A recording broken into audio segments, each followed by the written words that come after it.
السلام علیکم ورحمۃ اللہ وبرکاتہ۔ الحمدللہ پوری دنیا کے اندر اس وقت تمام مذاہب میں سے اسلام سب سے زیادہ ترقی کرنے والا مذہب بن چکا ہے، اور اسی طرح تمام شخصیات میں سے حضرت محمد مصطفیٰ آمد مجتبیٰ صلی اللہ علیہ وسلم سب سے زیادہ فیمس اور سب سے زیادہ ترقی حاصل کرنے والی ذات بن چکی ہے۔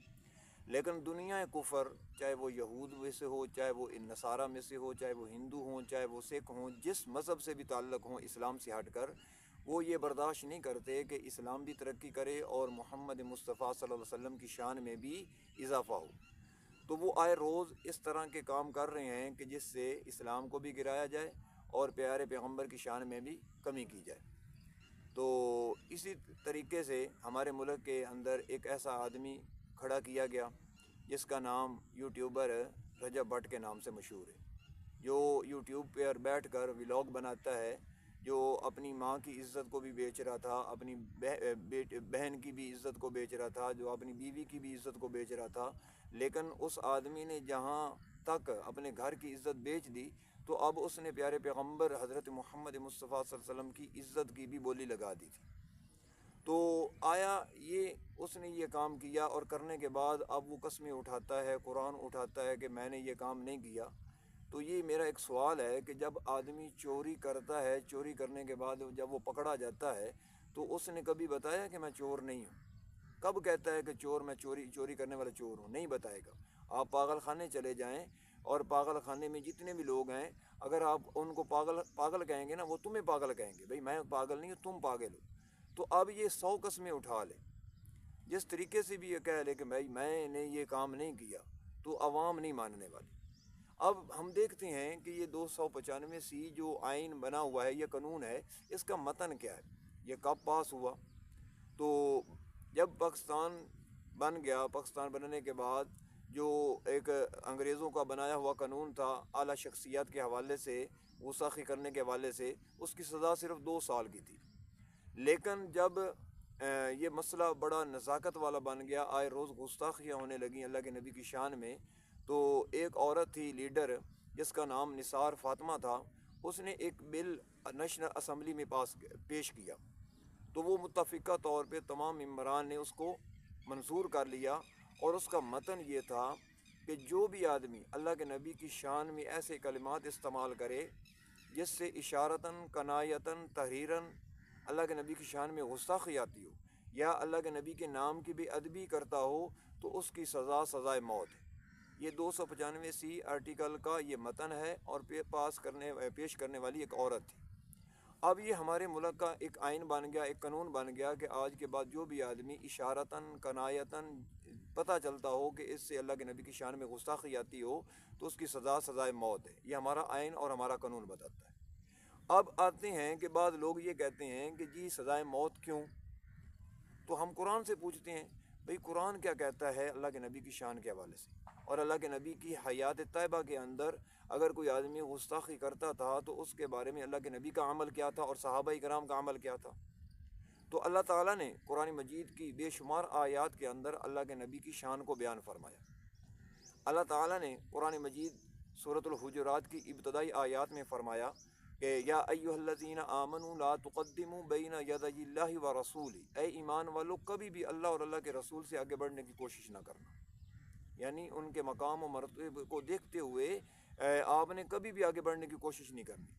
پھر اللہ نے فرمایا کہ یا ایھا الذین آمنوا لا ترفعوا اصواتکم فوق صوت النبی، اپنی آواز کو پست رکھیں، کہیں ایسا نہ ہو کہ تمہاری آواز اللہ کے نبی کی آواز سے بلند ہو، اور تمہارے جتنے بھی اعمال ہیں ساری زندگی کے، اللہ تعالیٰ ان کو برباد کر دے۔ یعنی ایک چھوٹی سی آواز اللہ کے نبی کی آواز سے بلند ہونے سے اللہ تعالیٰ برداشت نہیں کرتے کہ میں اس کے اعمال کو قبول کروں، بلکہ اعمال کو برباد کر دوں۔ یہ اللہ تعالیٰ فرما رہے۔ اور دوسری جگہ اللہ تعالیٰ فرماتے ہیں کہ یا ایھا الذین آمنوا لا تقولوا راعنا وقولوا انظرنا واسمعوا، اللہ فرماتے ہیں اے ایمان والو کبھی بھی ایسا لفظ اپنے نبی کے حوالے سے بیان نہ کرنا جس سے غیر مسلم اور گستاخ رسول اور دشمن رسول کو رعایت ملتی ہو کہ جس سے اللہ کے نبی کی شان میں وہ گستاخی کرے۔ اللہ نے قرآن میں منع فرما دیا، اس طرح کا لفظ بھی نہیں بولنا جس سے اشارتاً، کنایتاً اللہ کے نبی کی شان میں گستاخی آتی ہو۔ تو یہ تو بے شمار آیات ہیں۔ جب یہ آیت نازل ہوئی تو حضرت سعد بن عبادہ رضی اللہ تعالی عنہ اس نے یہودیوں سے یہ لفظ سنا تو ان کو مخاطب ہو کر کہا کہ اے یہودیو، تم اللہ کے دشمن ہو، تم پر اللہ تعالیٰ کی لعنت ہو۔ اگر اللہ رب العالمین ذات کی جس کے قبضہ قدرت میں میری جان ہے، اگر دوبارہ میں تمہاری زبان سے یہ لفظ سن لیا نا، میں تمہاری گردن اتار دوں گا۔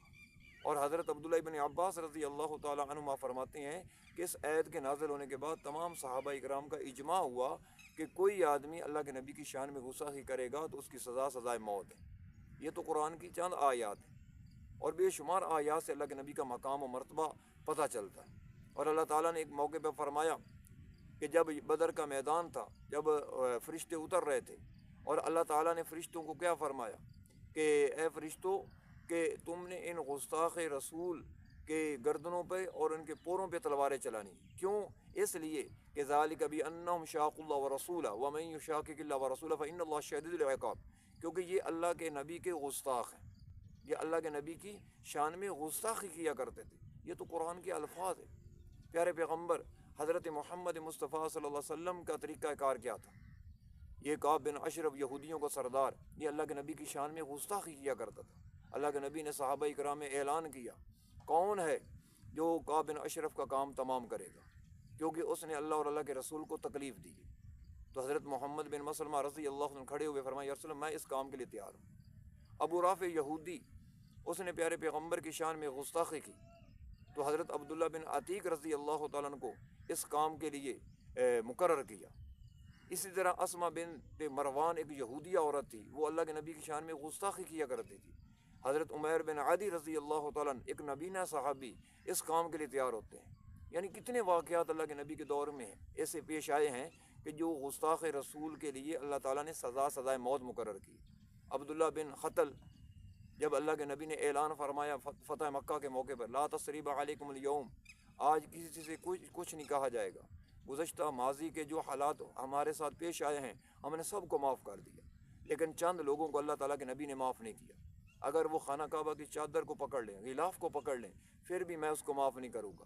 یہ عبداللہ بن خطل جو تھا، یہ وہ آدمی تھا جو ابتداء مسلمان تھا، اس نے اپنے غلام کو قتل کیا، اور قتل کرنے کے بعد قصاص سے ڈرتا ہوا یہ دوبارہ مرتد ہوا، اور مرتد ہونے کے بعد مکہ دوڑ گیا، اور وہاں جا کر اللہ کے نبی کی شان میں گستاخی کیا کرتا تھا، اور 2 باندیاں ایسی تیار کی ہوئی تھیں جو اللہ کے نبی کی شان میں گستاخی کیا کرتی تھی۔ لیکن جب اللہ نے فتح عطا فرمائی، اب یہ لوگ پکڑے گئے، اب یہ معافی مانگ رہے ہیں، لیکن اللہ تعالیٰ کے نبی نے معافی نہیں دی، اور فرمایا کہ اس کو غلاف کعبہ سے نکال کر وہاں قتل کیا جائے، حرم پاک کے اندر قتل کیا جائے۔ یعنی یہ اللہ کے نبی کے دور کا واقعہ ہے۔ تو مجھے اور آپ کو اللہ کا قرآن اور اللہ کے نبی کے واقعات کیا درس دیتے ہیں کہ کبھی بھی اللہ کے نبی کی شان میں گستاخی کرنے والا آدمی وہ اللہ کے نظر میں مقبول اور معتبر نہیں ہو سکتا۔ اب جو بھی آدمی، چاہے وہ رجب بٹ کی شکل میں ہو، جس شکل میں بھی ہو، یہ سب لوگ صرف فیمس ہونے کے لیے، مشہور ہونے کے لیے، دنیا کا مال کمانے کے لیے اپنی ماں اور بیٹی اور بہنوں کو، جب ان کی عزتوں کو بیچ سکتے ہیں، اللہ کے نبی کی عزت کو نہیں بیچ سکتے۔ جو اپنے گھر کے نہیں ہیں وہ باہر کے کیسے بن سکتے ہیں؟ جو صرف مال ہی سب کچھ ان کے لیے ہے، ان کی نظر میں اللہ کے نبی کی محبت کیا ہے؟ اللہ کے نبی نے کیا فرمایا؟ لا یؤمن احدکم حتی اکون احب الیہ من والدہ وولدہ والناس اجمعین۔ وہ آدمی مومن کبھی بھی نہیں ہو سکتا جب تک اس کے دل میں میری لیے اپنے والدین سے زیادہ، تمام لوگوں سے زیادہ، اپنی اولاد سے زیادہ محبت نہ پیدا ہو جائے۔ تو اس لیے یہ سب سے زیادہ قصور ہمارا ہے کہ ہم نے اپنی اولادوں کو صحیح تربیت نہیں کی، ہم نے اپنی اولادوں کو اللہ کے نبی کی شان کے حوالے سے نہیں بتایا، اللہ کے نبی کے مقام کے حوالے سے نہیں بتایا۔ اس لیے میری اور آپ کی ذمہ ہے کہ ہم اپنے پیغمبر کی ہر موقع پر، ہر جگہ اپنی اولاد کو، اپنے نابالغ بچوں کو، اپنے بالغ بچوں کو، اپنے متحدوں کو اللہ کے نبی کی شان کے حوالے سے بتائیں، اللہ کے نبی کے مقام کے حوالے سے بتائیں۔ پھر بعد میں ایسا نہ ہو جیسے آج رجب بٹ جیسے لوگ کہتے ہیں کہ ہمیں پتہ ہی نہیں ہے۔ یہ قانون اللہ کے نبی کی شان کے حوالے سے پاس ہوا ہے۔ اس لیے مسلمانوں اس بات پر غور کریں، کوشش کریں کہ اللہ کے نبی کی شان ہے تو ہم ہیں، اللہ کے نبی کا مقام ہے تو ہم ہیں، اللہ کے نبی کی محفوظ ہیں تو ہم ہیں۔ اگر آج ہم اللہ کے نبی کو یاد کریں گے، کل اللہ کے نبی ہمیں حوض کوثر پر یاد کرے گا، میزان پہ ہمارا خیال کرے گا۔ اگر آج ہمارے دل کے اندر اللہ کے نبی کی عظمت اور مقام نہیں ہے تو کل قیامت والے دن بھی اللہ تعالیٰ کا نبی ہمیں یاد نہیں کرے گا۔ اس لیے اللہ سے دعا، اللہ تعالیٰ مجھے اور آپ کو نیک عمل کرنے کی توفیق عطا فرمائے۔